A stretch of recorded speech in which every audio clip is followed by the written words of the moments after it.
Le quorum étant largement atteint, donc je déclare la séance ouverte.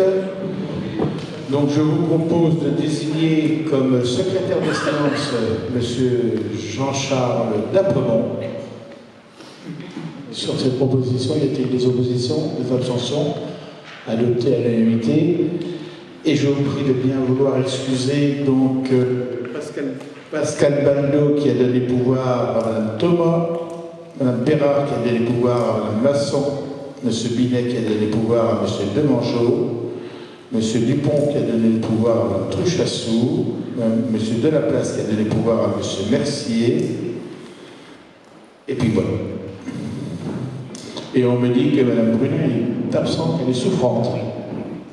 Ah, c'est ça. Et puis Laurie qui vient d'arriver, impeccable. Donc, M. Dapremont, si vous voulez procéder à l'appel nominal, s'il vous plaît. M. Joseph Lafrémaux. Présent. Mme Sylvie Masson.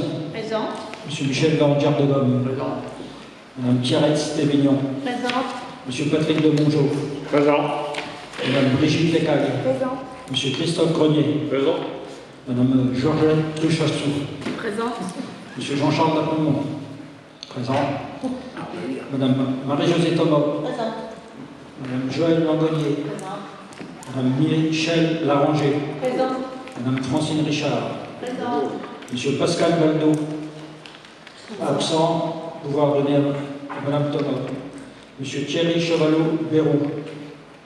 Absent. Nouvelle. Absent. Ensuite. Monsieur Frédéric Collet. Présent. Madame Stéphanie Perrard. Pouvoir donner à Madame Masson. Monsieur Stéphane Binet. Pouvoir donner à Monsieur Demongeau. Madame Rachel Levy. Présente. Monsieur Franck Dupont. Pouvoir donner à Madame Truchassou. Monsieur Michel Mercier. Présent. Monsieur Mathieu Doris. Présent. Monsieur Mathieu Delaplace. Pouvoir donner à Monsieur Messier. Monsieur Renaud Averly. Présent. Monsieur Michel Varlisson. Madame Josiane Billet. Madame Laurence Brunin. Madame Karine Mérieux. Madame Laurie Bocaillou. Merci, Monsieur le secrétaire de séance. Vous avez été toutes et tous destinataires du dernier procès-verbal de réunion en date du 17 décembre 2024. Est-ce que ce procès-verbal apporte des observations de votre part? Non, pas d'observation. Donc, si vous voulez, on va passer donc au vote. Y a-t-il des oppositions, des abstentions? Donc, procès-verbal adopté à l'unanimité des présents. Je vous remercie. Si vous voulez bien, Monsieur le secrétaire de séance, de procéder à la lecture de l'ordre du jour. Ordre du jour, Conseil municipal du 30 janvier 2025. Point numéro 1, vente de l'hôtel-restaurant au Sanglier des Ardennes. Point numéro 2, orientation budgétaire, année 2025. 3, affaires diverses. Alors, il vous est proposé dans cet ordre du jour de rajouter un point supplémentaire. Roller Ardennes Pays Rotellois demande le versement d'une avance sur subvention. Sur ce rajout au point de l'ordre du jour, y a-t-il des observations? Donc, validé, pas d'opposition, pas d'abstention, donc ce point est rajouté à l'ordre du jour. Donc, premier point de l'ordre du jour, vente de l'hôtel-restaurant au Sanglier des Ardennes. Donc, souvenez-vous qu'en date du 17 décembre 2024, donc, on a décidé d'attribuer la gestion de l'hôtel-bar-restaurant au Sanglier des Ardennes. Donc, on a pris une délibération, mais Madame Marchand, notre notaire, nous demande d'être plus juste dans nos décisions. Donc, je vous propose de retirer cette délibération du 17 décembre 2024 et de reprendre celle-ci, à savoir qu'il nous a demandé d'ajuster cette décision pour être en conformité avec la volonté de la municipalité, parce que les décisions que nous avons prises pouvaient être interprétées. Donc là, il fallait que ça soit vraiment clair. Donc, dans la délibération, il est bien dit que le paiement chaque mois d'une mensualité de 3 400 €, venant en déduction du montant de l'acquisition par le preneur de 525 000 €, d'accord? Et au terme des 10 ans, le solde sera versé par le preneur, d'accord? Et l'acquéreur aura donc en charge les responsabilités en termes d'assurance du bâtiment, les impôts, les consommables, ainsi que les grosses réparations, c'est-à-dire le clos et le couvert. D'accord ? Et dans le cas présent, donc, on ne parle plus de location-vente, mais de vente à terme. Voilà, tout simplement. Et en cas de non-respect des conditions de l'acte, la vente devient caduque, bien évidemment. Et donc le conseil municipal doit par conséquent valider la signature d'un acte de vente à terme avec M. Thierry Vollet ou tout substitut. Voilà, tout simplement. Donc c'était une régularisation, une clarification de la délibération, c'était plus sur le plan juridique, qui est pas, ça ne donne pas discussion ou interprétation. Voilà, tout simplement. Sur cette proposition, donc de retirer la délibération antérieure et de valider la nouvelle, pas de questions. Des oppositions, des abstentions, adoptées à l'unanimité, je vous remercie. Je vous proposerai de passer au point numéro 3, donc le point qu'on a rajouté à l'ordre du jour avant d'entamer les orientations budgétaires. Donc le relève Ardennes Pays Rotellois, une demande de versement d'une avance sur subvention. Nous avons été saisis par l'association nous demandant le versement d'une avance sur la subvention qui lui sera attribuée pour 2025, sachant que la subvention 2024 c'est monté à 24 300 €. Et là, nous sommes sollicités d'ores et déjà de verser rapidement, si on l'accepte, 20 000 €, donc qui viendront en déduction, bien sûr, ce qui permettrait au club de faire face aux dépenses urgentes, des factures, du déplacement et de l'achat de matériel.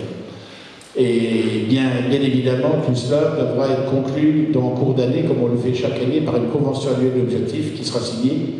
Et le montant de la subvention versée à l'association étant supérieur à 23 000, donc elle sera proposée lors d'un prochain conseil municipal. Donc, puisque toute subvention supérieure à 23 000, il y a obligation d'établir une convention entre l'association, quelle qu'elle soit, et la ville. D'accord ? Donc là, je vous propose d'accepter ce versement d'avance sur subvention 2025, voilà, à hauteur de 20 000 €. Y a-t-il des demandes d'intervention sur cette proposition ?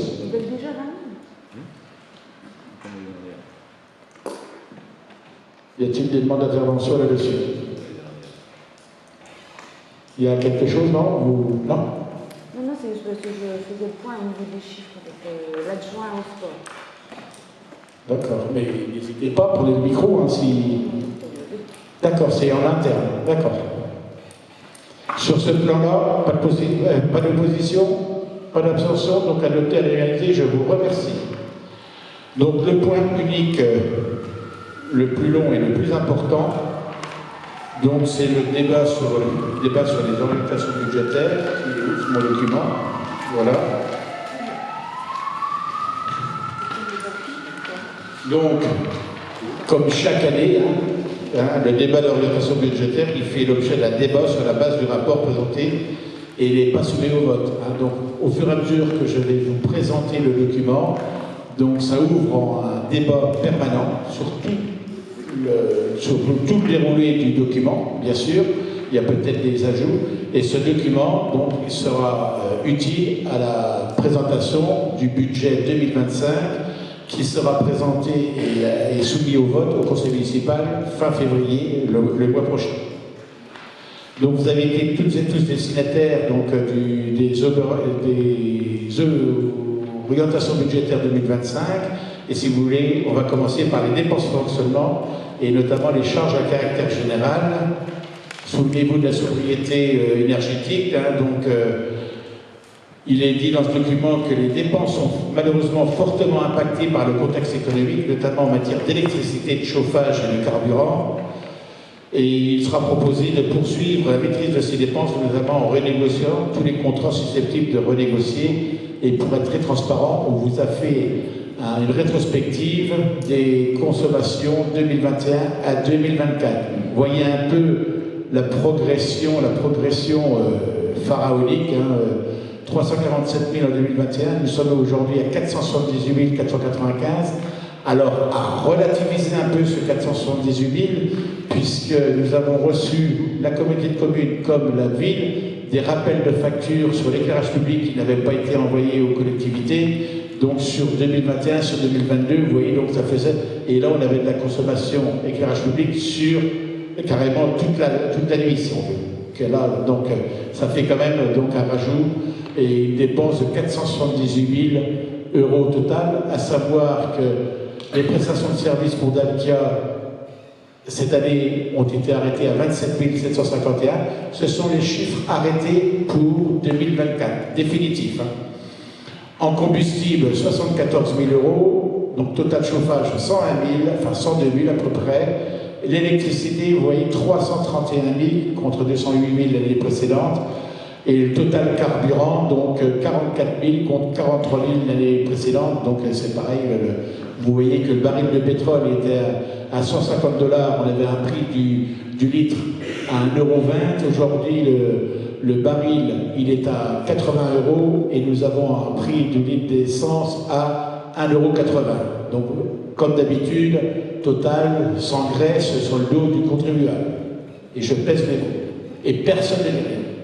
Ensuite, donc concernant les prestations et les combustibles, donc ils sont gérés dans le cadre d'un marché attribué à Dalkia. Un avenant a été signé prenant en compte donc la baisse des températures de base sur divers sites, la suppression de sites suivants, donc le chalet Gervais qui a été enlevé du contrat, du clubhouse au stade municipal, de l'ancienne bibliothèque. À compter de janvier 2023, il y a eu la suppression du site de l'ancienne école Camille Lasso, vous savez pourquoi. En 2023, en octobre, la suppression du site logement cimetière, puisqu'il était mis à la location en privé. Et à compter de janvier 2024, il y a eu un avenant de diminution du NB sur plusieurs sites suite aux résultats de consommation obtenus, à savoir les ateliers municipaux, le bureau du deuxième étage de la mairie, le foyer robinet, la maison des syndicats. Et ces modifications généraient plusieurs avoirs sur l'exercice 2024. Et les thermostats sont vérifiés en permanence et ils sont bloqués à 3. On en voit encore quelques-uns à 5 de temps en temps. Quand c'est à 5, j'enlève la pompe. Et concernant le carburant, depuis 2021, on a constaté une augmentation de 64% des dépenses en carburant, bien que le carburant n'ait augmenté que de 54%, d'où un contrôle renforcé. Nous allons aussi renforcer les contrôles de la gestion de la consommation du carburant, que ce soit dans les voitures, que ce soit dans le matériel et tout ce qui s'ensuit. Voilà. Et concernant l'électricité, il y a une augmentation importante des dépenses dues à une facturation d'éclairage public de 2021. Pour ce qui concerne au vu de tout ce que je viens de vous annoncer, donc afin de pérenniser les économies, les décisions prises depuis 2022, je vous proposerai à travers le budget 2025 de conduire, à savoir la réduction de l'éclairage public, toujours le maintien, donc c'est toujours une économie de 70 000 €, la réduction des illuminations de Noël, 85 000 € pour la pose et la dépose des décorations, donc ça il faut retravailler dessus, la suppression de la sonorisation dans les rues lors des fêtes de Noël, la tarification réelle de la salle atmosphère, hein, parce que pareil, là j'ai demandé à ce que ça soit vraiment géré au plus précis, puisqu'on se rend compte que la dépense d'éclairage, la dépense de l'électricité sur l'atmosphère, il y a réellement un problème. Novembre, sans animation, 7 000 € de dépenses. Octobre, 6 000 € de dépenses. Vous ne vous rendez pas compte un peu. Et finalement, c'est pratiquement 40 000 € de dépenses d'électricité seulement sur l'atmosphère. Vous ne vous rendez pas compte. Donc il y a quand même des choses à revoir en profondeur. Donc on ne peut pas continuer comme ça, bien sûr. Le contrôle et gestion des horaires et températures de chauffe dans les bâtiments municipaux, sachant que certains sites ne respectent pas les décisions prises d'éteindre les éclairages à 21 h. Vous voyez encore, tant qu'ils vont m'entendre, vous allez sur le stade municipal, tous les phares sont éclairés jusqu'à les 22 h, 23 h. Hein, et ça, les phares, il va falloir les changer parce que c'est de l'halogène, il va falloir passer ça en LED. S'ajouteront aussi dans ces économies d'énergie la refacturation de la consommation électrique auprès des commerçants ambulants sur le marché hebdomadaire, c'est pratiquement 7 000 €. Hein. Et ensuite aussi la refacturation de la consommation électrique, notamment pour les locations de la salle, l'INA et le logis. Hein, le logis, c'est nouveau, hein, donc il n'a pas encore été mis en service. Et par ailleurs, pour optimiser les dépenses d'énergie, donc l'adhésion à la fédération, souvenez-vous-en, au 1er janvier 2024, Fédération départementale de l'électricité des Ardennes, pour le marché de fourniture d'électricité, donc devrait nous être favorable. Et toutes ces mesures ont été mises en œuvre en 2023 et donc je vous proposerai de poursuivre cet effort en optimisant les dépenses et les recettes. En fonction des résultats, il y aura possibilité de prendre des décisions modificatives, bien évidemment. Et tout équipement en sodium ou en halogène, toute ampoule sodium ou halogène, seront systématiquement remplacés par de la LED, après conseil bien évidemment auprès des fournisseurs. Vous avez un peu un récapitulatif des factures annuelles d'électricité. Vous voyez, vous l'avez par site de 2022 et 2024. Vous voyez les ateliers municipaux, la salle d'activité salle Arletti. Ça, c'est les dépenses annuelles. La salle de théâtre, c'est pas net non plus, 17 000 €. La salle d'atmosphère, vous voyez, là, il y a eu des rappels de factures sur plusieurs années sur l'atmosphère. Vous voyez, que 2023, 89 000 €. Et on est revenu à 36 000 € aujourd'hui, mais c'est quand même 36 000 € sur le site. Et le stade municipal, nous étions à 6 000 €, nous sommes passés à 24 000, voire 18 000 là, donc reste à savoir un peu comment ça va aller, parce qu'à ceci, il faut ajouter aujourd'hui le vestiaire du PSG. Donc 91 500 € de dépenses d'électricité sur ces sites-là qui sont en tarif jaune. Les branchements provisoires, ça c'est les branchements provisoires de Sainte-Anne et de Marché, 1575 en 2023, on est passé à 9700, mais à relativiser puisque tout à l'heure, il y a 7 000 € qui vont être récupérés auprès des marchands ambulants du marché du jeudi, qui n'avaient pas été facturés, et donc ça a été facturé au mois de décembre. Et l'éclairage public, donc 68 584 € en 2023 et 89 857 en 2024. Ce qui donne un total de 243 500 € pour 2024 contre 270 000 € en 2025. En 2023, excusez-moi. Donc je vois que ça suit, c'est bien. Elle est où la différence? Pourquoi tant de différence entre 2023 et 2024 pour l'éclairage public? La différence, il y a eu des rappels de factures sur plusieurs années parce qu'on récupère en année glissante des factures qui reviennent et des réajustements de factures, on en a ras-le-bol, même l'eau, que ce soit le gaz, que ce soit l'électricité, sur les années antérieures, on n'arrive pas encore avec ces prestataires d'avoir des années claires du 1er décembre au 31, du 1er janvier au 31 décembre. C'est pour ça qu'il y a encore des reliquats. Mais je pourrais vous apporter une réponse plus précise lors du budget 2025. D'accord? Oui. Ça aurait été bien aussi de l'indiquer, voir les... Parle plus fort, prends le micro, prenez les micros, s'il vous plaît. Par rapport aux factures d'électricité, c'est juste pour savoir si c'est vraiment le coût du kilowatt qui a augmenté ou est-ce vraiment un excès de consommation? Non, mais le coût du kilowatt, c'est très pertinent comme question et il n'y a aucun souci. On sait très bien que le kilowatt a flambé. Excusez-moi l'expression, il a fortement augmenté. Donc même s'il y a malheureusement, heureusement qu'on fait des économies, parce que sinon on aurait des factures qui flamberaient aujourd'hui. Le kilowatt a fortement augmenté, même si on fait des économies en consommation, ça ne réduit pas pour autant la facture au bout. Mais heureusement qu'on est... C'est pas un excès de consommation, c'est aussi... Après, il faut plus affiner par secteur, bien sûr. Là-dessus, il faut être aussi prudent là-dessus. Bien sûr, tu as raison. Les contrats de performance énergétique, les contrats d'assurance, donc on vous rappelle un peu ce qui s'est passé en 2022. Donc on a relancé une consultation en 2022, sachant qu'avant on payait 120 200 € d'assurance à l'année. Et en 2023, après renégociation et relancement des marchés, on en était arrivé à une baisse de 60% puisqu'on était aux alentours de 49 000 €. En 2024, on a payé 55 146 €. Et le montant estimé pour 2025, il est 36 000 € hors assurance du personnel, puisque donc on a des soucis avec les assureurs. Vous vous êtes rendu compte que beaucoup de collectivités en France ne sont plus du tout assurées, puisque ça leur coûte cher, et vu les intempéries, et vu les catastrophes naturelles, ils ne veulent plus venir subvenir à à leur secours, et donc ça devient compliqué. Et là, aujourd'hui, à l'heure où je vous parle, il n'y a plus d'assurance du personnel. Plus personne ne veut assurer le personnel. Voilà.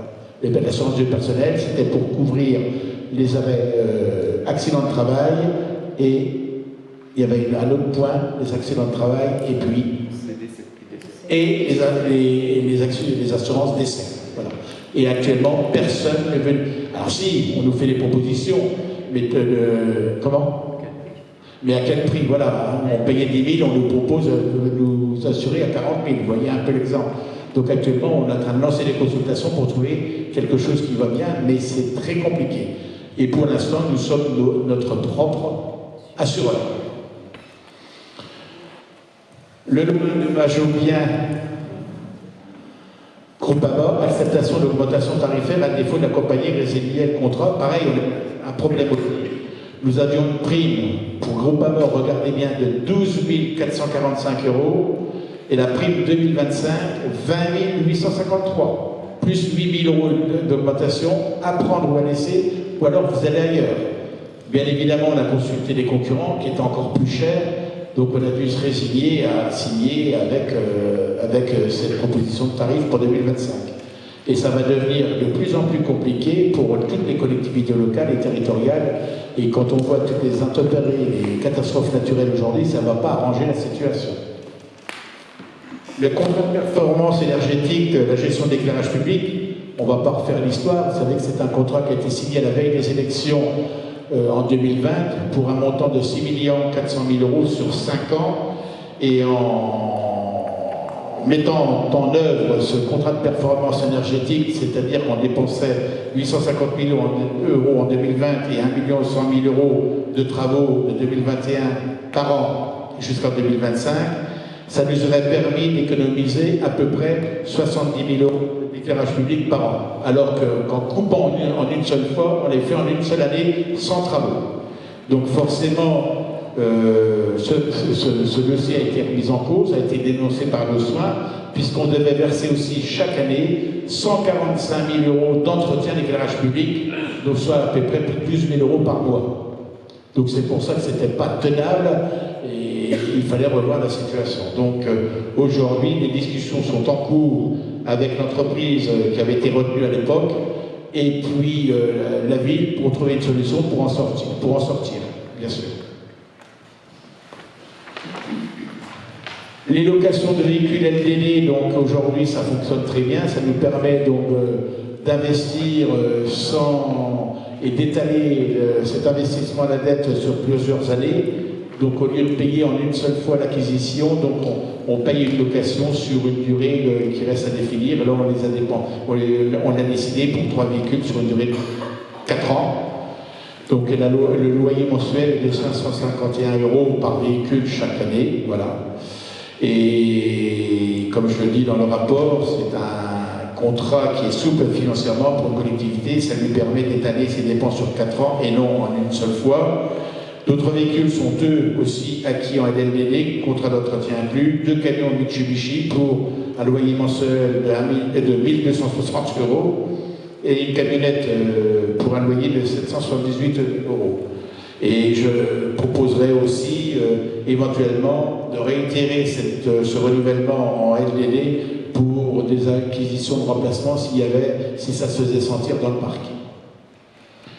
En ce qui concerne le personnel et la base salariale, n'hésitez pas à m'interpeller et puis à abonder si vous voulez, hein, ça fait partie de ce document, de la présentation de ce document.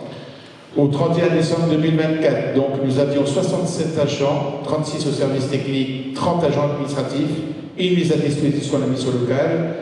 Et donc sur ces 67 agents, nous avons 56 titulaires CNRSLL, un IRCantec, ça fait 57. Nous avons 3 stagiaires qui sont, après les stages, deviendront titulaires, et 6 contrats en CDD. Vous voyez qu'il n'y a pratiquement plus de CDD dans cette maison. C'était un poste récurrent, puisque nous avions du personnel qui était en CDD depuis des années. Il y en a même qui étaient depuis 8 ans en CDD. Vous voyez un peu le confort, dans quel confort il se situait sur le plan familial. Il ne pouvait pas avancer. et soit que les gens ne sont pas bons, on ne les garde pas, s'ils sont bons, on les titularise, on leur donne un certain confort et on répond proprement à ce fonctionnement-là. Donc aujourd'hui, les contrats à durée déterminée, ce sont des gens qui sont embauchés suite à des départs, bien sûr, ils sont en CDD, si ça va bien, on les stagiarise, après la stagiarisation, ils deviennent titulaires. Si ça ne va pas en CDD 6 mois, on renouvelle 6 mois. Voilà.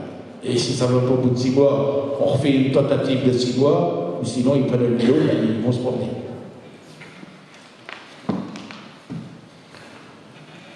Donc en 2024, 93 agents ont été rémunérés sur la totalité ou une partie de l'année, puisque, pourquoi 93 agents? Parce que nous avions aussi le personnel à financer dans le cadre du recensement. Nous avions un coordonnateur et 19 agents recenseurs qu'on devait prendre en charge, souvenez-vous-en.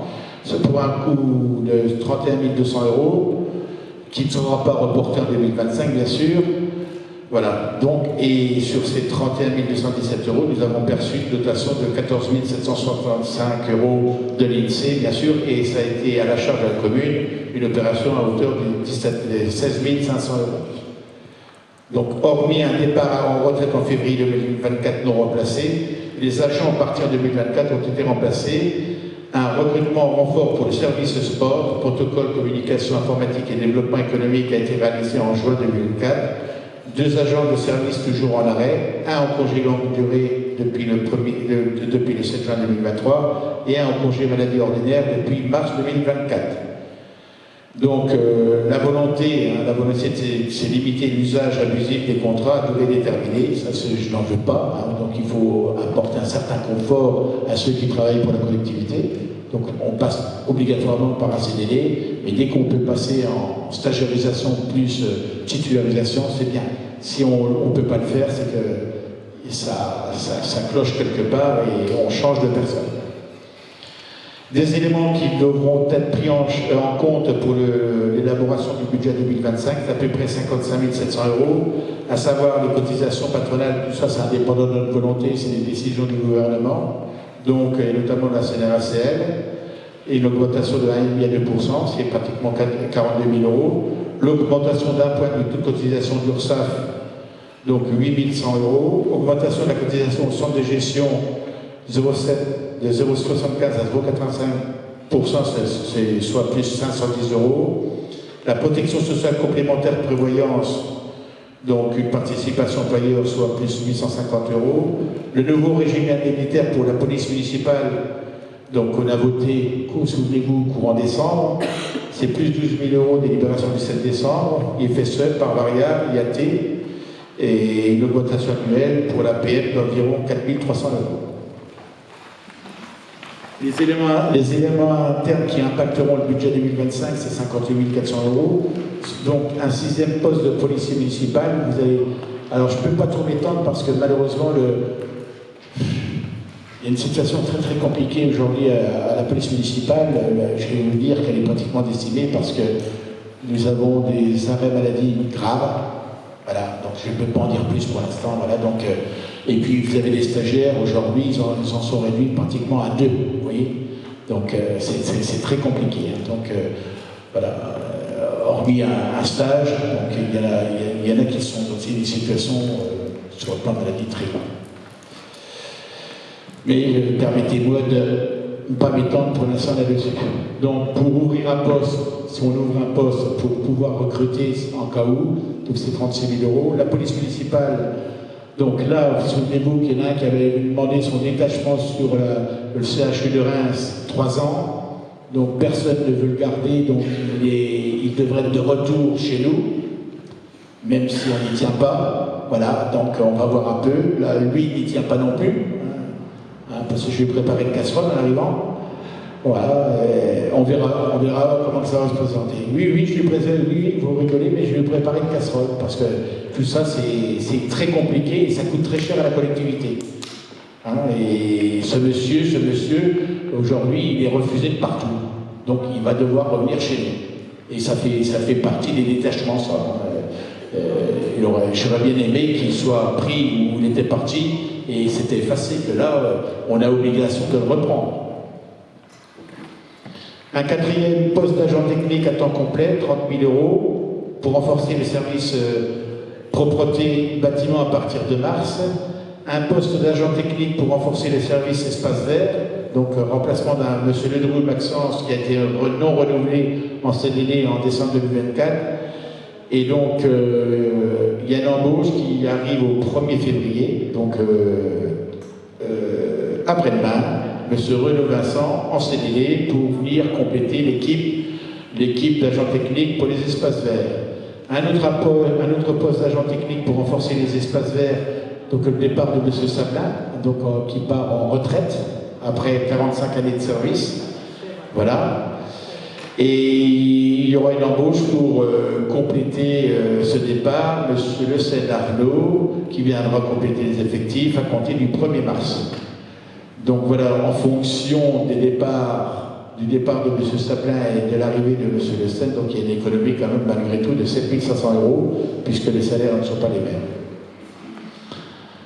Donc il faudra qu'on voit aussi quand même, à ne pas oublier, de voir s'il n'y aura pas d'autres postes à budgéter quand le futur centre social sera mis en place, à savoir qu'aujourd'hui, l'espace de vie sociale a ouvert ses portes depuis lundi dernier, ça fait déjà une semaine. Donc est en place Karine Ledru-Maguet, que nous avons embauchée il y a 2 mois, depuis le mois de septembre, ça fait déjà 4 mois, ça va très vite. Ensuite, on vient d'embaucher, la personne vient de prendre fonction depuis le 20 janvier, un animateur. Donc ça fait partie des obligations qui nous sont imposées par la CAF pour les financements et les subventions. Et aussi, donc là, il y a une mutualisation entre le CCAS et la ville. Donc il y a une personne des services administratifs et comptables qui assume le CCAS l'après-midi et le matin le VS. Et ça va bien comme ça. Et tout roule bien. Les titres restaurants aussi à prévoir, puisqu'on avait mis en place les titres restaurants l'an dernier en mi-année. Donc ça faisait qu'une mi-dépense, une demi-dépense pour l'année. Donc là, il faudra prévoir la dépense complète sur l'année. Donc il faudra y inscrire 67 500 €. Et les éléments hors flux, donc l'assurance du personnel, pour l'instant, on n'a rien mis, on verra bien. Oui, la ville devient son propre employeur, va attendre de recevoir des propositions acceptables. On payait 28 651 € en 2024. La médecine du travail, 800 €. Le CNAS, c'est le comité des œuvres sociales de la ville, en fonction du nombre de personnes, de 22 100. Et les charges de titre restaurant, donc il y a 135 000 € à afficher, puisque c'est une valeur faciale de 10 €, mais on en retouche, on paye la totalité de la dépense et on se fait rembourser moitié par le prélèvement sur les salaires. Voilà. Donc la synthèse de la masse salariale totale pour les dépenses, donc nous avons dépensé 2 774 126 € en 2024. Il vous sera proposé d'inscrire 2 915 000 en fonction de toutes les informations que je viens de vous communiquer pour 2025. C'est pratiquement une augmentation de 5% par rapport à 2024. Et les prévisions de recettes, donc il y a des recettes quand même dans ce chapitre-là salarial. Il y a le financement du poste de chargé de projet Petite Ville de demain, donc c'est 50% qui nous est reversé par la Banque des Territoires. Les titres restaurants qu'on va retoucher en prélèvement sur les salaires de 67 500 €. La mission locale qui nous rembourse la personne mise à disposition à hauteur de 47 700 €. Le civil du foirail, 53 355 € pour 2024, donc on prévoira que 16 435 € prévus pour 2025, puisque l'activité a fortement réduit. Le civil assainissement, 13 136 €, et le budget annexe location, 4 286 €. Voilà. En conclusion, il vous sera proposé une augmentation de la masse salariale de 5% sur la dépense 2024, et si elle serait de 3% si on ne tenait pas compte des augmentations obligatoires imposées par les décisions du gouvernement. La dette de la ville. Donc on vous fait une information, donc le capital restant dû au 1er janvier 2020, 8 073 000, et le capital restant dû au 31 décembre 2024, 5 115 000, soit au moins 2 millions, pratiquement 3 millions d'euros en 4 ans, qu'on a baissé notre encours de dette. Ce qui veut dire qu'en annuité, ça suit le mouvement aussi, donc en 2024, on avait un encours de dette capital intérêt de 932 000, on passera à 930 000 euros en 2025. Ensuite, après, comment? Ah, ça bug, pardon. C'est bon là? Évolution de la dette par année. Donc on vous le rappelle, oh, pas trop vite. Donc on vous le rappelle, en 2019, il y avait 8 077 000 euros, et pour descendre à 5 116 000 euros, vous voyez donc voilà, la baisse de chaque année. Donc c'était la volonté aussi de la collectivité, c'était de maîtriser les dépenses de fonctionnement. Les dépenses de fonctionnement, c'est de l'impôt. De ne pas augmenter les impôts, voilà, d'investir et d'aller chercher des aides, bien évidemment, ce qui nous évite aussi d'emprunter, parce que réservons-nous des emprunts pour, en cas de besoin violent, voilà. Et aujourd'hui, je dirais qu'on arrive à tenir la route, parce que vous allez voir un peu ce qui va vous être présenté encore sur l'exercice 2024, sur le montant des dépenses effectuées en investissement. Donc, nous n'avons pas eu besoin d'emprunter une nouvelle fois. Ensuite, alors, c'est quoi ça dit? Oui, il y a trois prêts relais TVA qui ont été souscrits dans les travaux qui ont été effectués le là et Chanzy-Mazarin. Donc ces trois emprunts, ces trois ouvertures de crédit, qui seront remboursés dès cette année, hein, puisqu'ils sont remboursés avec le remboursement de la TVA. Ces emprunts-là qui ont été faits, c'était pour financer la TVA, parce qu'avant, dans le temps, on finançait la TVA sur 20 ans, alors qu'on la retouchait un an après. Donc aujourd'hui, c'est pas ce fonctionnement-là qu'on veut. Voilà, la TVA, on la retouche un an après, on la rembourse. On ne va pas l'amortir sur 20 ans. Voilà. Et c'est pour ça que les situations financières étaient catastrophiques avant. Les budgets annexes de location aussi, on a un budget annexe de location, et c'est principalement Technipat. Aujourd'hui, c'est pareil, 1er janvier 2020, donc 2024, on passe de 1 740 à 1 14 000, donc moins 728 989 euros. Et voilà, et puis pour les annuités, c'est la même chose, donc on passe de 277 000 à 283 000 euros. Donc ce qui est, il y a des évolutions, parce que les premières années, vous remboursez beaucoup d'intérêts et peu de capital, et plus vous arrivez à terme de l'échéance, il y a plus de capital que d'intérêt, bien évidemment. Les subventions aux associations, donc je vous demanderai de poursuivre notre soutien au monde associatif en 2025. Donc il a été versé en 2024 plus de 345 000 euros donc, aux associations sportives. Il sera proposé aux sportives et culturelles, bien sûr, au monde associatif.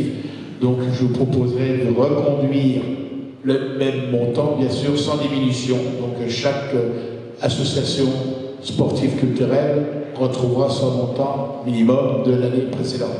Donc il n'y aura plus de baisse comme on l'a fait une fois sur la sobriété énergétique. Et conformément aux décisions en 2024, donc on aura une participation pour le circuit des Ardennes pour le 50e anniversaire, donc 25 000 euros à inscrire, mais ça faisait partie de l'enveloppe l'an dernier, donc on n'aura pas de rajout à faire.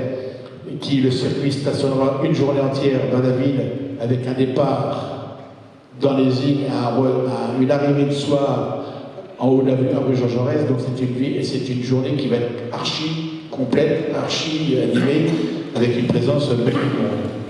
Une participation exceptionnelle pour les 50 ans de la cantinette, que je vous propose à hauteur de 2 000 euros, c'est pour les 50 ans. Un soutien aux sportifs locaux de haut niveau, maintenir toujours cette démarche, et on aura à définir les choix des sportifs. Ça, on demandera au président de nous donner des informations. Les appels à projets dans le cadre de la politique de la ville, comme tous les ans. La participation aux travaux de transition énergétique pour l'association Théâtre Louis Jouvet. Souvenez-vous que nous avions pris une décision donc de verser un acompte de 50% et le solde à verser après vérification. Et hier, on a eu une commission de sécurité sur le site. Je vous en reparlerai parce que finalement, 200 000 € seulement pour la salle de spectacle, et on n'a rien, la salle de spectacle, que la scène, que la scène. La salle par elle-même, rien n'est revu. Le haut, enfin tout le reste, rien n'est revu en LED.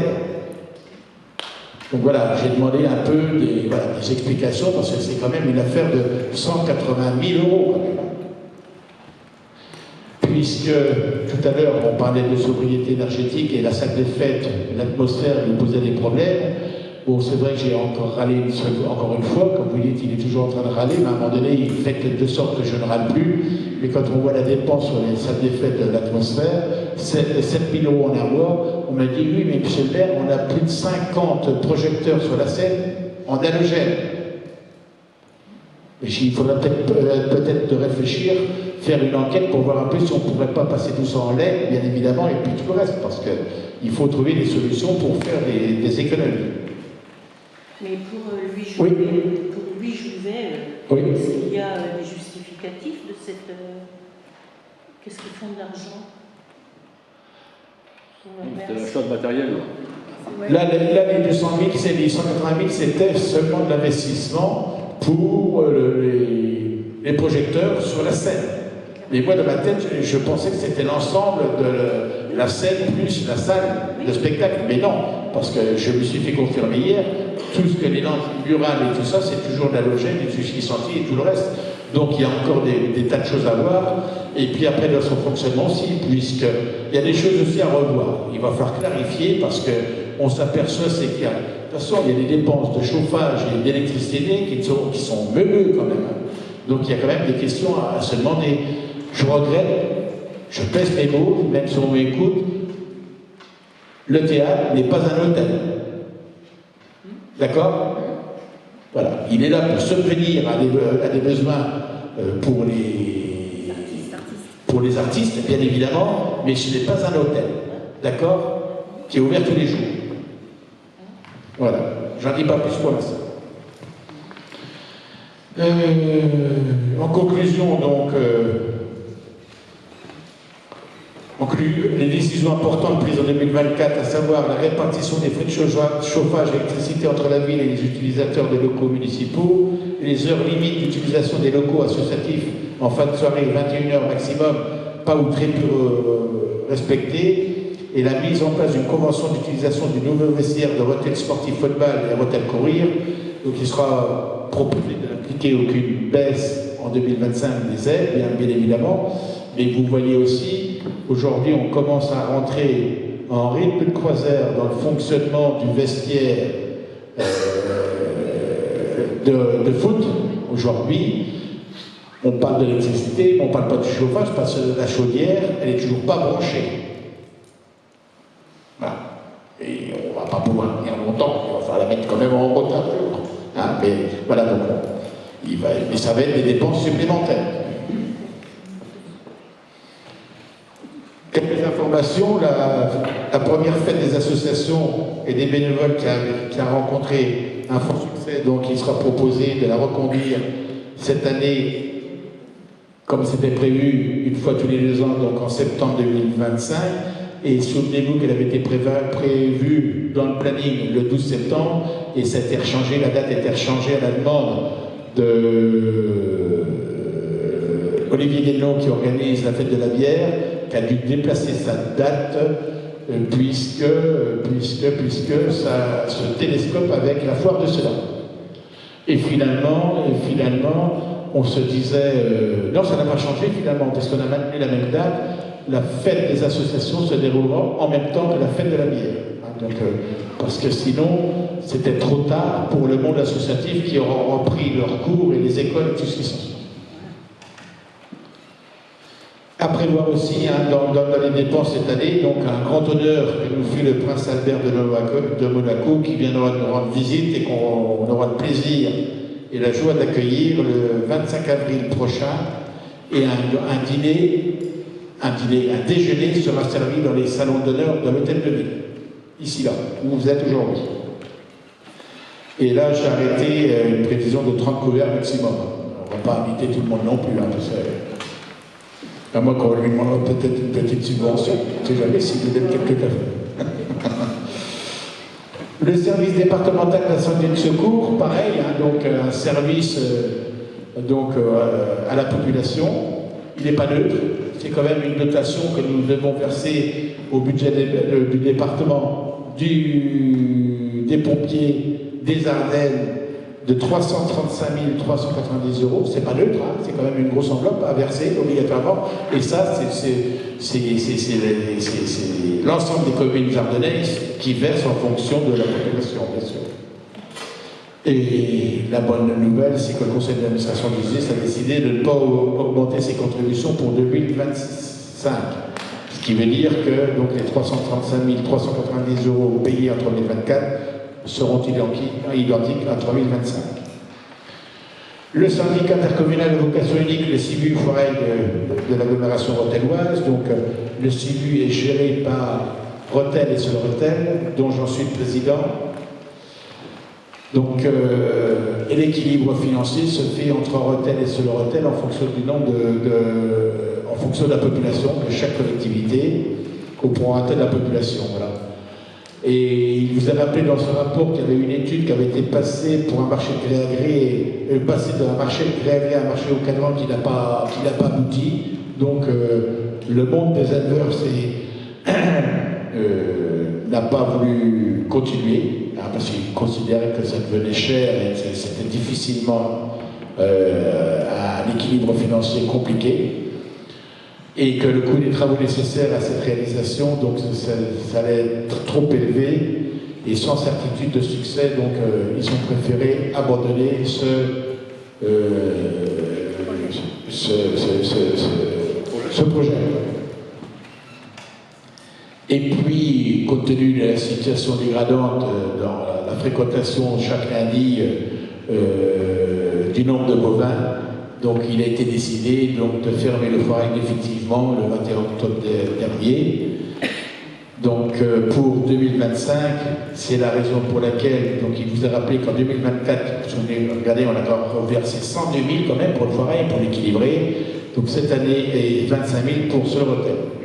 Donc je vous proposerai d'inscrire un montant de 50 000 cette année, hein, et 20 000 pour Soleurethel, en prévision notamment du paiement de la taxe foncière, puisqu'il y a une grosse dépense sur ce marché-là, c'est la taxe foncière, et encore en plus avec l'augmentation de 55% de la taxe foncière, et là on l'a vu passer, la taxe foncière du foirail qui était de 48 000 €, elle est passée à 55 000 €.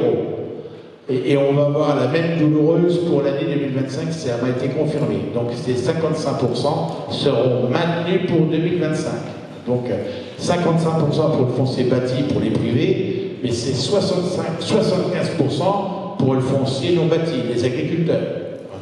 Et bravo, on ne dit rien. Tout passe filet à la boîte. Ils ont raison, ils ont raison. Tout le monde accepte. C'est quand même incroyable, incroyable. Donc forcément, donc, vous voyez la grosse dépense qu'on aura payée sur 2000, quelle que soit la situation, la taxe foncière, qui va nous coûter à peu près 60 000 balles. Et aujourd'hui, nous travaillons, je dois rencontrer, pour votre information, je dois rencontrer le maire de Soleurethel prochainement pour discuter du devenir du site. Voilà, on ne va pas garder le site pour le plaisir de faire garder le site, et puis garder le site pour faire des animations.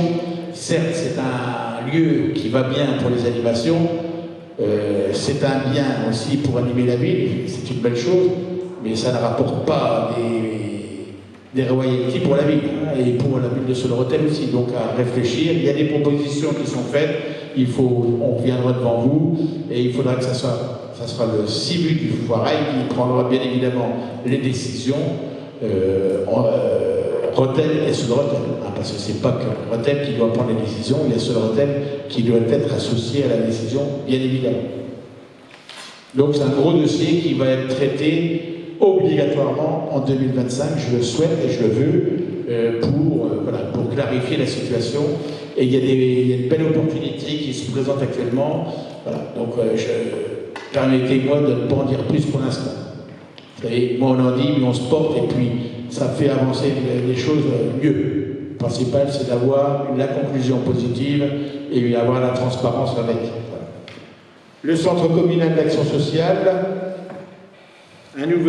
on vous rappelle qu'il y a eu un nouveau décret qui est apparu il n'y a pas longtemps et qui disait que la résidence de personnes âgées pouvait être exonérée des taxes foncières. Donc, bien évidemment, on avait demandé un rappel, un dégrèvement sur les années antérieures. Donc, on a retouché 156 135 € de taxes foncières qu'on avait versé à tort, finalement. Et il nous reste encore un montant de 35 509 € à toucher pour 2025. Et grâce à ces remboursements, donc Madame la présidente du CCS n'a pas sollicité la ville pour percevoir une dotation de fonctionnement. C'était largement suffisant. Donc, et encore, il lui reste encore beaucoup de sous en caisse.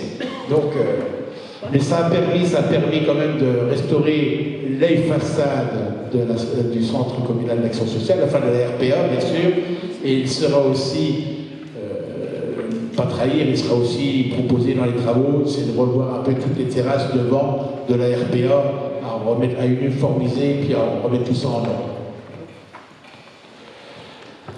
Il vous a rappelé les dotations qui étaient versées donc au CCS et à la RPA en 2023, 2021, 2022, 2023 et 2024. Vous voyez, il y a qu'à tirer parce qu'on était bon. Mais là, on ne dira pas pareil cette année, puisqu'il va falloir verser quand même 100 000 € en provision pour le fonctionnement de l'EVS et du centre social. On ne peut pas toujours gagner. Il faut y aller doucement aux dépenses.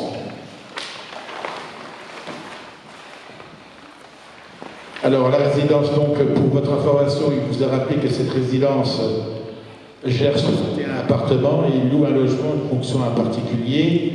Le taux d'occupation, bravo Madame la Présidente, 100% de taux d'occupation. Nous maintenons, et ce que souhaite la collectivité, c'est de maintenir une restauration traditionnelle, qualité, voilà, et c'est la volonté, c'est notre volonté, c'est de pérenniser ce dispositif, hors de question de faire de la bouffe industrielle. Ça, c'est très clair.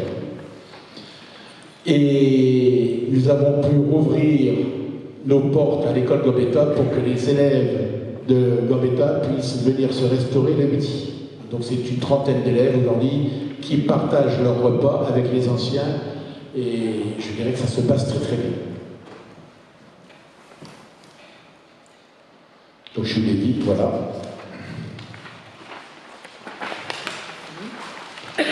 Le Rucher, le centre social, donc il va s'installer dans le quartier des régions. Donc nous avons relancé une consultation pour le maître d'œuvre. Donc date limite de réponse, là c'est bientôt, c'est début février je crois, voilà, pour relancer la consultation, puisque je n'ai pas souhaité conserver le maître d'œuvre que nous avions, c'était le même que sur les Halles, excusez-moi.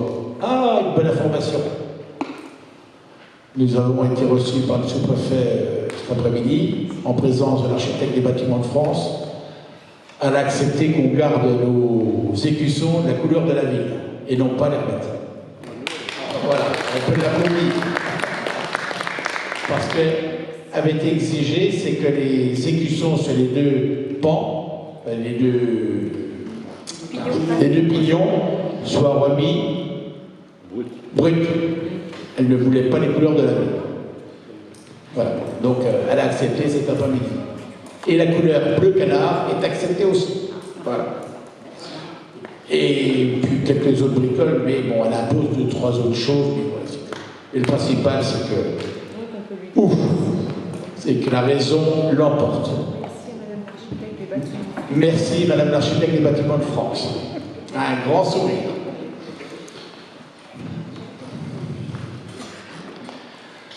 Donc, disais, donc, ce centre social donc, verra le jour, normalement, si tout va bien, pour septembre. Là, ça y est, c'est septembre. Et dans l'attente de son ouverture, donc, souvenez-vous, on a décidé de mettre l'ouverture d'un espace de vie sociale qui est effectif depuis le 20 janvier dernier, avec 3 personnes sur le site, enfin 2 personnes et demie, 2 personnes la journée et une personne qui travaille le matin, comme je vous l'ai dit tout à l'heure. Voilà, dans l'attente donc de l'ouverture définitive de ce centre social. Donc ça sera un budget de fonctionnement d'environ 360 000 € pour les années futures, sachant que 50% seront financés par chaque année, bien sûr en fonctionnement, par la caisse d'allocation familiale et par le conseil départemental et d'autres partenaires, bien évidemment. Les recettes de fonctionnement, donc quelques nouvelles recettes qui seront perçues déjà depuis 2024 et ça va se poursuivre bien évidemment. Donc le crématorium, qu'on a eu l'honneur d'inaugurer il y a quelques jours maintenant, donc est un grand confort pour les populations, pour les familles, bien sûr. Le renouvellement du parc de panneaux publicitaires, les 19 panneaux planimètres qui sont installés dans toute la ville. Et l'ouverture de l'hôtel-bar-restaurant au Sanglier des Ardennes avec 3 400 € mensuels par mois dès l'ouverture à partir de juin du bar et restaurant, puisque l'hôtel n'ouvrirait qu'à la fin de l'année, dans l'attente de la fin des travaux. Les locations des locaux municipaux d'hiver, la municipalité et la poursuite de l'optimisation de l'occupation du parc immobilier, du développement économique pour l'implantation de commerce et d'entreprise et la mise en location de tous les locaux nouvellement acquis ou laissés à l'abandon. Vous avez le détail sur le rapport, je ne vais pas les reprendre un par un, donc tout le détail des entreprises connues en 2024 où il y a eu un changement d'affectation ou d'installation. Voilà. En ce qui concerne la fiscalité locale, donc il vous a rappelé les taux de 2024 et comment je vais dire, il vous est proposé pour 2025 de ne pas augmenter les impôts une nouvelle fois. Donc les taux 2022, 2023, 2024 sont restés identiques avec un produit qui a augmenté puisque le produit des bases augmente et les bases d'imposition elles sont votées par l'État. L'an dernier, les bases d'imposition que vous avez tous subies, c'était plus de 7%, plus 55%, ça faisait 70%, que là, cette année, sans augmenter, vous aurez quand même une augmentation de 3,5%, puisque ce sera l'augmentation des bases décidée par le gouvernement. Ça, c'est les bases d'imposition, ça, c'est tous les ans la même chose. Mais nous, en ce qui nous concerne, les taux de la ville n'augmenteront pas une nouvelle fois. C'est ce qui vous sera proposé. Donc, et on peut dire que depuis le début de notre mandat, depuis 2020, nous n'avons pas augmenté les impôts locaux, nous avons diminué la dette, voilà, et nous avons diminué la dette. Et on a augmenté la trésorerie, qu'on avait une trésorerie déficitaire de 440 000 €, on passera, à la fin de l'article, vous verrez, à la fin du document, à plus de 2,1 millions le 31 décembre 2024. Et on a fait beaucoup de travaux.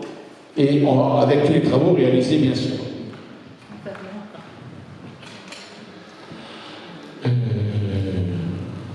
Taxe, voilà, donc, je l'ai dit, on passe après. Fiscalité. On passe, voilà. Alors c'est quoi ça? Je ne vois pas l'utiliser.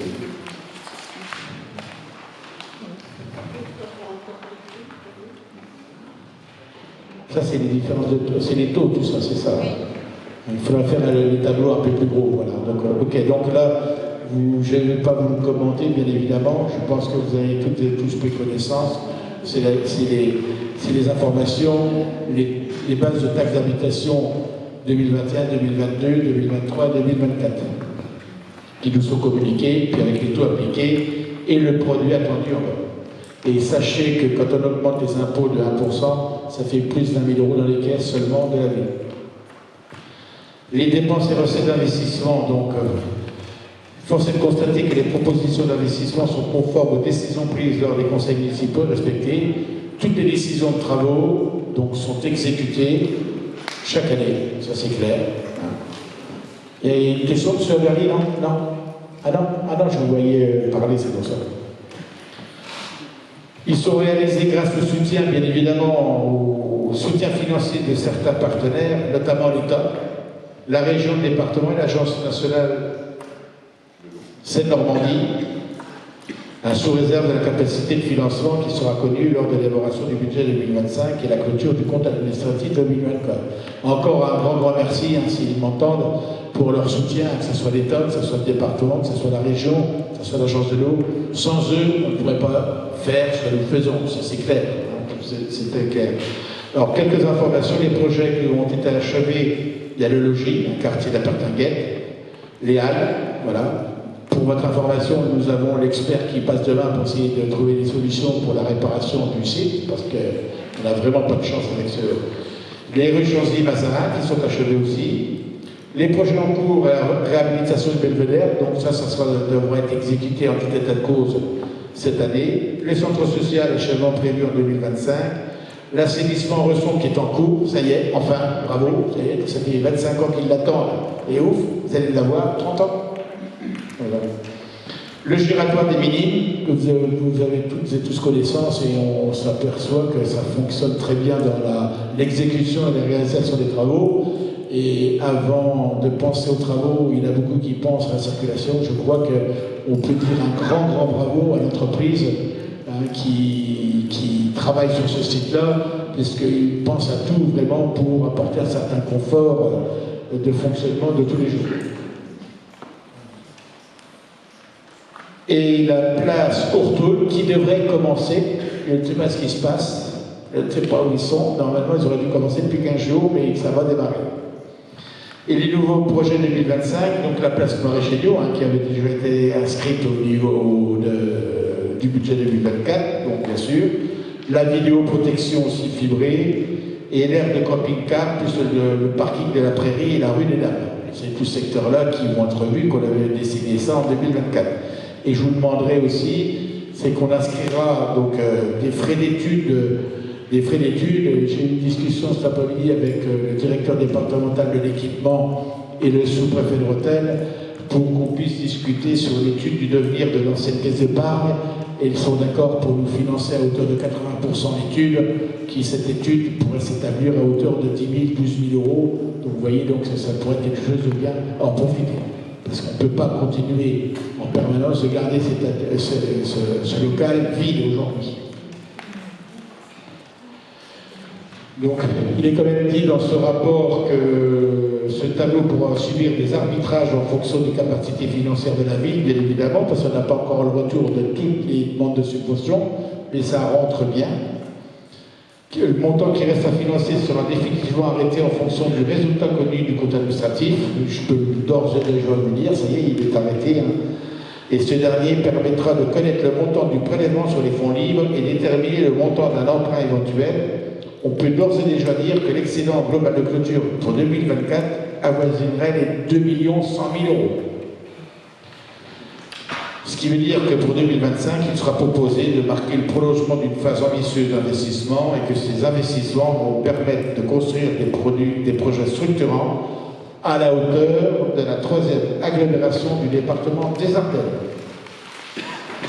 Donc on vous présente aussi l'évolution de la trésorerie en millions d'euros. Vous voyez donc en 2020, donc il nous était présenté, mais on a remis les comptes d'aplomb. Il nous a été présenté un compte excédentaire de 220 000 euros, qui était caché par un emprunt de 600 000 euros ciblé sur le vestiaire, dont on n'avait pas besoin d'emprunt, pour cacher ce déficit. Si on enlevait ces 600 000 euros, nous étions à moins 440 000 euros au 1er janvier 2020. Voilà.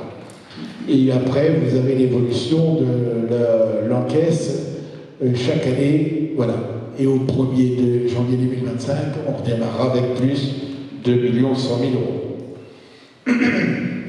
En ce qui concerne les budgets location, qui gèrent les bâtiments industriels, comme je vous disais tout à l'heure, oui, je vous ai fait mais non, il y a aussi Euromaster le centre d'entreprise Mermoz, mais il n'y a plus personne, puisqu'il a été vendu en partie par Villain Voisin, une partie par Bel Air.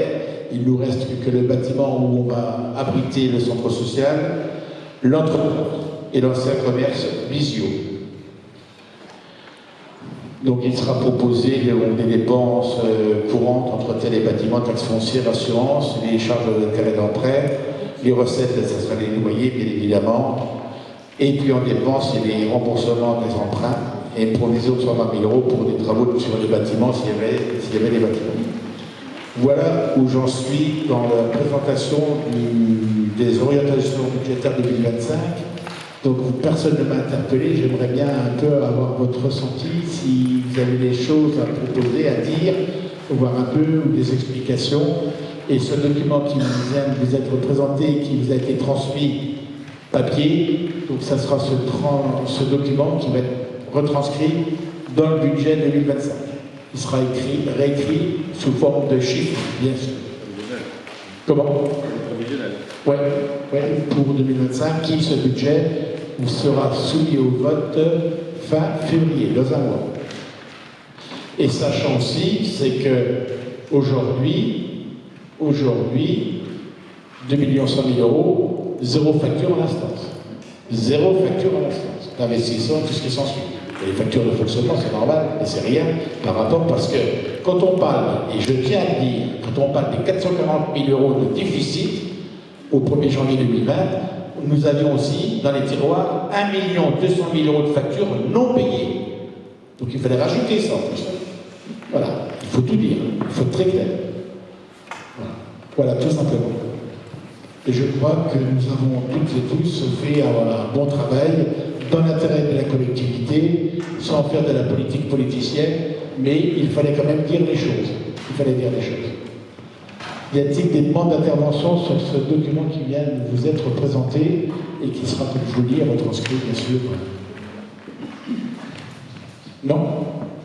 C'était clair pour tout le monde? Donc il n'y a pas de vote, hein, c'est donc vous prenez acte seulement de cette présentation, il n'y a pas de vote sur ce document-là, bien évidemment. D'accord.